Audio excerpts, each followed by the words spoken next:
sit in the Jim Crow car, but my mind is rejuvenated to strive harder, to build a race that will someday rise in majesty and break down every wall of segregation in American life.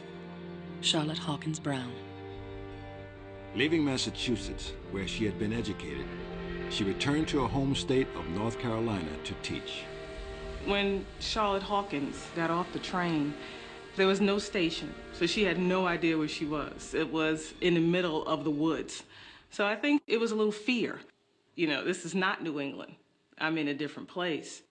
Where am I? I'm in this state. I have no idea. I don't remember. Yes, it's my home state, but where do I go from here?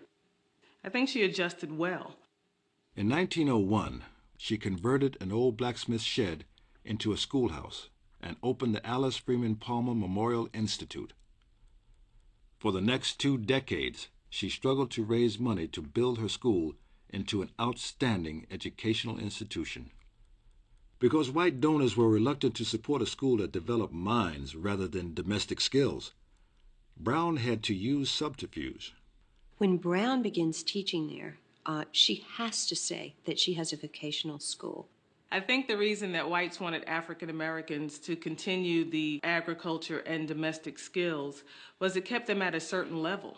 I mean, it did not give them the education to inspire them to do more. Her teachers said that you would pretend to have a vocational school on the outside, and then you would go in your classroom and teach them French or Latin or anything that you knew. As people said, she had highfalutin ideas and high aims for her students. And she was teaching the 3 R's, but she was also intent on teaching them leadership qualities. During the early years, in order to raise money for the school, Dr. Brown had to come up with some type of fundraising solution. And she came up with letter writing to all of the Northerners, telling them what they've learned at the school, what they were doing, writing and requesting support, anything. I mean, anything that they could give at that time.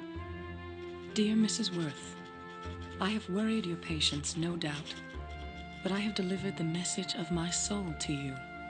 It is not the message of an individual, but the cry of a struggling race. Please make all checks payable to the treasurer, Charlotte Hawkins Brown. I am sending you $10 for your school, which I hope will be put to good use.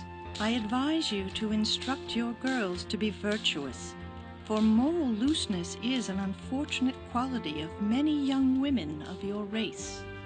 Her life was a balancing act. Her life was an act of trying to appease white people, white liberals who would give the school money and who would try to help the school in other ways.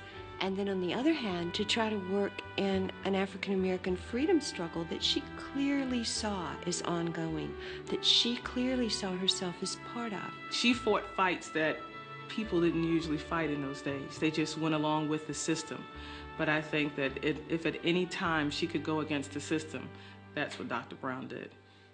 She took them to the movie theater where she would have special showings so they didn't have to sit up in the balcony. She was, of course, as we always said, a woman ahead of her time. She was smart enough to use every opportunity to develop the students. Yeah, she always taught us that you can be as good as anybody else, regardless of what your color is. She taught us that, and we appreciated that, because you go around thinking that you can't do this and you can't that, you will never be nothing or something like that. She told us it wasn't true. We could be anything we wanted to be. Recognizing the need of a cultural approach to life, I have devoted my life to establishing for Negro youth something superior to Jim Crowism. Sometimes the prejudice is so great, I feel that I can't stand it a day longer. But then I look into the delicate faces of the children and determine to stick it out no matter what the cost. Charlotte Hawkins Brown. She never accepted that she was going to have to live like this. And she never accepted the fact that her students were going to have to live like this. This video raises some questions, and I want you to be as honest as possible when answering them in the comments. And so there are 3 questions. Question number 1.